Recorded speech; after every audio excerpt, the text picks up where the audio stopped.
Wife and husband ఉన్నారనుకోండి, చాలా మంది మోస్ట్ ఆఫ్ ది వైఫ్స్ ఏంటంటే హస్బెండ్ నుంచి టైం ఎక్స్పెక్ట్ చేస్తారు. నన్ను పట్టించుకోవట్లేదా, నేనంటే ఇష్టం లేదా అనే పార్ట్నర్ ఎవరైతే ఉంటారో వాళ్ళకి రీఅష్యూరెన్సెస్ ఎక్స్ట్రీమ్లీ ఇంపార్టెంట్. అంటే ఎవ్రీడే మార్నింగ్ నుంచి వంట, ఇంట్లో ఇంటి కేరింగ్, పిల్లలు అవన్నీ చూసుకొని వాళ్ళు టైర్డ్ అయిపోతారు. ఈవినింగ్ వచ్చేసరికి హస్బెండ్ లవ్ ఎక్స్పెక్ట్ చేస్తారు. మెన్ ఇంటికి వచ్చిన తర్వాత వాళ్ళ పార్ట్నర్ తోటి ప్యాంపర్ చేయబడడం అనేది they love it.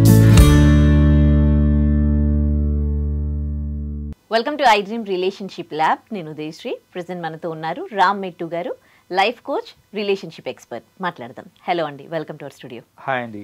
Yeah, so ఇక్కడ మన ఇండియాలో రిలేషన్షిప్స్ చూసుకుంటే వైఫ్ అండ్ హస్బెండ్ ఉన్నారనుకోండి, చాలా మంది మోస్ట్ ఆఫ్ ది వైఫ్స్ ఏంటంటే హస్బెండ్ నుంచి టైం ఎక్స్పెక్ట్ చేస్తారు. హస్బెండ్ ఏం చేస్తారంటే ఎవ్రీడే వర్క్ చేసుకొని వస్తారు కాబట్టి కొంచెం టైం రాగానే టీవీకి అతుక్కుపోవడం, లేదంటే ఫ్రెండ్స్కి టైం ఇవ్వడం, ఇలా అంటే ఇద్దరి మనస్తత్వాలు వేరే వేరేలా ఉంటాయి. కొంతమంది స్పేస్ కోరుకుంటారు, కొంతమంది ఏమో లైఫ్ అంతా అంటే టైం అంతా కూడా వాళ్ళ పార్ట్నర్తోనే షేర్ చేసుకోవాలనుకుంటారు. ఈ విషయంలో ఇద్దరికి క్లాషెస్ వస్తూ ఉంటాయి. కానీ ఆ గొడవలు అవుతున్నా వాళ్ళు బాగానే ఉంటారనుకోండి. కానీ ఇక్కడ ఎవరు సర్దుకుపోతే బాగుంటుంది, ఎలా ఒకరినొకరు అంటే ఎవరు సర్దుకుపోవాలి అని అంటారు? యాక్చువల్గా ఈ ఫినామినాని అటాచ్మెంట్ అవాయిడెన్స్ ట్రాప్ అంటారండి. సో ఈ అటాచ్మెంట్ అవాయిడెన్స్ ట్రాప్ ఏంటంటే, మీరు అన్నట్టు ఇద్దరిలో ఒక పార్ట్నర్ ఎవరైతే ఉన్నారో వాళ్ళకి ఏంటంటే వాళ్ళు ఇన్సెక్యూర్ ఫీల్ అవుతారనమాట. లైక్ కొంచెం డిస్టెన్సింగ్ అంటే వాళ్ళిద్దరి మధ్య కొంచెం గ్యాప్ వచ్చినా కూడా ఇన్సెక్యూర్ ఫీల్ అయిపోయి, లేదు నేను నా పార్ట్నర్ తోటే ఉండాలి, నా పార్ట్నర్ తోటి నేను లేకపోతే పార్ట్నర్ ఒకవేళ టైం ఇవ్వట్లేదు అనుకోండి, వీళ్ళు రెస్ట్లెస్ అయిపోతూ ఉంటారనమాట. ఏంటి నాకు టైం ఇవ్వట్లేదు, ఏంటి నాకు ఇంపార్టెన్స్ ఇవ్వట్లేదు, నేనంటే ఇష్టం లేదా అని రెస్ట్లెస్ అయిపోతూ ఉంటారు. అలా రెస్ట్లెస్ అయిపోయి వీళ్ళు ఏంటంటే ఇంకా అటాచ్మెంట్ కోరుకుంటూ ఉంటారనమాట. ది అదర్ పార్ట్నర్ ఎట్లా ఉంటారనంటే వాళ్ళు వాళ్ళ ప్రైవేట్ స్పేస్ కోరుకుంటారనమాట. లైక్ డిటాచ్మెంట్ కోరుకుంటారు వాళ్ళు. So they try to avoid, నాకు నా స్పేస్ కావాలి, మరీ ఇంత ఇది కాదు, నా స్పేస్ నాకు కావాలి అనేసి.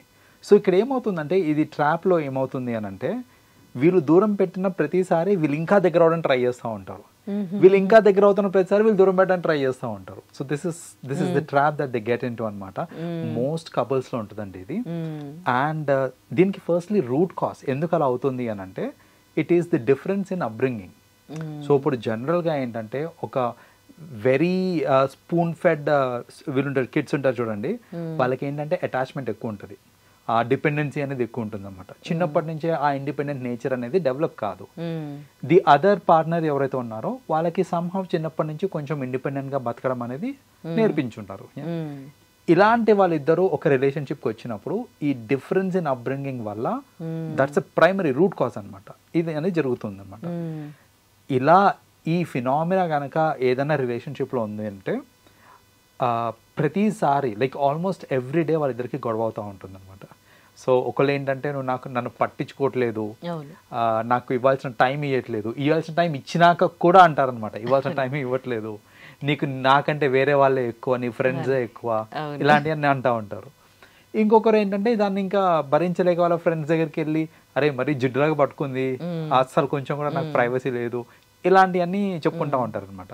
సో బేసిక్గా అలాంటి వాళ్ళు ఏంటంటే మోస్ట్లీ మన దగ్గరికి కౌన్సిలింగ్కి వచ్చే వాళ్ళలో ఇలాంటి కేసెస్ కూడా ఉంటాయి మన దగ్గర. So what is the way out అని అంటే, in this case first and foremost ఏంటంటే కమ్యూనికేషన్ ఈజ్ ఇంపార్టెంట్ అండి. సో ఆ రీఅష్యూరెన్స్ అనేది ఇవ్వాలి. ఏదైతే పార్ట్నర్ కొంచెం యాంగ్జైటీ ఫీల్ అవుతున్నారో, దట్ నన్ను పట్టించుకోవట్లేదా, నేనంటే ఇష్టం లేదా అనే పార్ట్నర్ ఎవరైతే ఉంటారో వాళ్ళకి రీఅష్యూరెన్స్ ఇస్ ఎక్స్ట్రీమ్లీ ఇంపార్టెంట్. నాకు నువ్వంటే ఇష్టమే, నాకు నువ్వు తప్ప ఇంకెవరు ఇష్టం లేదు అనే రీఅష్యూరెన్స్ ఇచ్చి we have to explain that నాకు అదర్ కమిట్మెంట్స్ కూడా ఉంటాయి. We're living in a social life. మనం ఒక సొసైటీలో ఉన్నప్పుడు మన ఫ్రెండ్స్ని కలవడం కూడా ఇంపార్టెంట్, ఒక నెట్వర్క్ మెయింటైన్ చేయడం కూడా ఇంపార్టెంట్, ఇవన్నీ ఇంపార్టెంట్ అనేసి ఒక రియాషన్స్ ఇచ్చారనుకోండి, ఎంతో కొంత సబ్సైడ్ అవుతుంది అనమాట ఈ this thing. And the other person also should understand that ఏంటంటే టైం ఇవ్వనంత మాత్రాన నువ్వంటే ఇష్టం లేదు అనేది కాదు, he's having other engagements which are unavoidable అనేది వీళ్ళు కూడా అర్థం చేసుకోవాలి. సో ఫస్ట్ అండ్ ఫార్మోస్ట్ ఏంటి అని అంటే ప్రాపర్ కమ్యూనికేషన్ తోటి reassuring each other that okay we love each other, it is just that ఈ గ్యాప్ ఏదైతే ఉందో it is because of other commitments which are unavoidable అనేసి. So that is one thing అండి. Okay. Second thing ఏంటిది అని అంటే compromise from both the sides అనేది ఖచ్చితంగా అవ్వాలి. ఓకే. సో ఒక సైడ్ నుంచి సపోజ్ అటాచింగ్ పార్ట్నర్ ఎవరైతే ఉన్నారో they have to compromise a little and కొంచెం ఫ్రీగా వదలడానికి ట్రై చేయాలి. At the same time the other partner ఎవరైతే ఉన్నారో మరీ ఇండిపెండెంట్గా ఉంటాను పట్టించుకోను అనకుండా టైం అనేది కొంచెం ఎక్కువగా కేటాయించారనుకోండి, అప్పుడు ఏమవుతుందంటే ఇనీషియలీ కొంచెం బ్యాలెన్స్డ్ వేలో వెళ్తుంటుంది. మూవింగ్ ఫార్వర్డ్ ఏంటంటే ఎస్ ఎవరికి నచ్చినట్టు వాళ్ళు ఉంటారు, దట్ ఈస్ డిఫరెంట్. బట్ ఏంటంటే at least in the initial stages దీన్ని సబ్సైడ్ చేసుకొని మనకి ఇబ్బందులు గొడవలు ఎక్కువ కాకుండా ఉండాలి అని అంటే బోత్ సైడ్స్ నుంచి కాంప్రమైజ్ అయ్యి వీళ్ళు కొంచెం ఎక్కువ టైం కేటాయించడానికి ట్రై చేయాలి, వీళ్ళు కొంచెం ఎక్స్పెక్టేషన్స్ తగ్గించుకోవడానికి ట్రై చేయాలి. చేసినప్పుడు ఏంటంటే డెఫినెట్గా ఆ గొడవలు అనేది తగ్గుతాయి అన్నమాట. ఓకే. సో కొంతమంది గొడవలు పడరు కానీ లోపల బాధపడుతూ ఉంటారు. ఇప్పుడు హౌస్ వైఫ్స్ ఉంటారండి కొంతమంది, అంటే నేను చూసిన కొన్ని కేసెస్లో వాళ్ళు ఏంటంటే అంటే ఎవ్రీడే మార్నింగ్ నుంచి వంట, ఇంటి కేరింగ్, పిల్లలు అవన్నీ చూసుకొని వాళ్ళు టైర్డ్ అయిపోతారు. ఈవినింగ్ వచ్చేసరికి హస్బెండ్ లవ్ ఎక్స్పెక్ట్ చేస్తారు. హస్బెండ్ కూడా మార్నింగ్ నుంచి ఈవినింగ్ వరకు జాబ్ చేసి టైర్డ్ అయిపోయి రిమైనింగ్ టైం తను ఏంటంటే టీవీకి చూస్తూ అక్కడ ప్లెజర్ ఫీల్ అవుతూ ఉంటారు. సో వాళ్ళు గొడవ పడరు, బట్ ఆ లోపల ఇక్కడ పార్ట్నర్ అయితే బాధపడుతూ ఉంటుంది. కానీ వాళ్ళు ఎవరు లైక్ కౌన్సిలింగ్కి వెళ్ళారు. అలాంటప్పుడు అలాంటి వాళ్ళకి మీరు ఇచ్చే సజెషన్స్ ఏంటి? షూర్ అండి. మీరు చెప్పిన ఈ కేసులో హస్బెండ్ కి తెలియని కూడా తెలియదు దట్ వైఫ్ ఇస్ సఫరింగ్ అనేసి. sometimes she express, sometimes she may not. So express చేస్తే ఫైన్, కొందరు ఎక్స్ప్రెస్ కూడా చేయరు. మీరు అన్నట్టు ఇట్లా వాళ్ళ ఏంటంటే లోనే బాధపడతా ఉంటారు, అసలు ఎక్స్ప్రెస్ కూడా చేయరు అనమాట. So first of all as a set communicate చేయాలి. మీరు బాధపడుతున్నారంటే కమ్యూనికేట్ చేయాలి. ఇలాంటి కేసెస్లో జనరల్గా ఏంటంటే హస్బెండ్ వచ్చిన తర్వాత మీరు అన్నట్టు టీవీ చూసుకుంటూ లేకపోతే ఫ్రెండ్స్తో మాట్లాడుకుంటూ అలా టైంపాస్ చేస్తారే కానీ వాళ్ళు లవ్ ఆర్ కేర్ టైం అనేది ఇవ్వరు. అట్ ది సేమ్ టైం ఈ లేడీస్ ఎవరైతే మార్నింగ్ నుంచి టైం కోసం ఎక్స్పెక్ట్ చేస్తున్నారో వాళ్ళు కూడా ఏంటంటే ఆ టైం రాకపోయేసరికి లైక్ రిక్వైర్డ్ టైం రాకపోయేసరికి డిప్రెషన్లోకి వెళ్ళిపోయి లేకపోతే లోన వాళ్ళే అనుకుంటారనమాట, నేనంటే ఇంట్రెస్ట్ లేదేమో, ఇష్టం లేకుండా పెళ్లి చేసుకున్నారేమో, ఇంట్లో పెద్దవాళ్ళు ఫోర్స్ చేస్తే పెళ్లి చేసుకున్నారేమో, ఇలాంటి థాట్స్ అన్ని తిరుగుతూ ఉంటాయి అనమాట వాళ్ళకి. సో బేసిక్గా ఇన్ సచ్ కేసెస్ ఏంటిది అని అంటే first of all she should take initiative అండి. అంటే అలా కామ్గా ఉండే కంటే బెస్ట్ ఏంటిది అని అంటే take initiative to talk.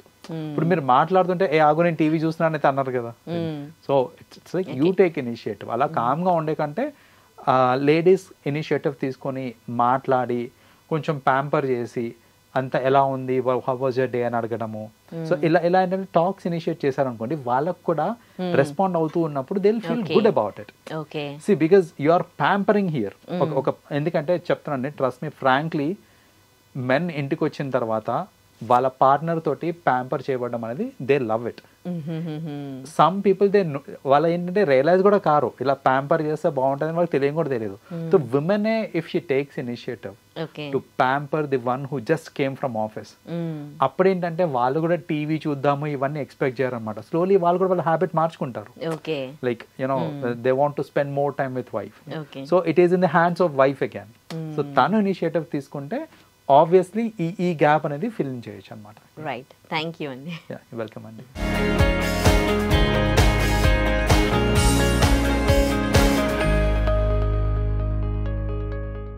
And for more videos, please subscribe to iDream. Please subscribe to iDream. Please subscribe iDream. And please subscribe to iDream. For more videos, subscribe to iDream. please like, share and subscribe to the channel. Congratulations, iDream. Subscribe to iDream. Subscribe to iDream. So subscribe to iDream Media. iDream ki iDream team andarki huge congratulations. Please subscribe iDream Media. Please subscribe to iDream. Subscribe iDream. Please subscribe to iDream. iDream అంటే నా కళల channel subscribe చేసుకున్నారు, నోరు తిరుగుతలేదు, మీరైతే గంట గుర్తు కొట్టండి. For more such videos, please subscribe to iDream. Subscribe to iDream. Please subscribe to iDream. Please subscribe iDream Media. Please do subscribe to iDream. Please subscribe to iDream Media. For best entertainment and information, please subscribe iDream. And don't forget to subscribe to iDream.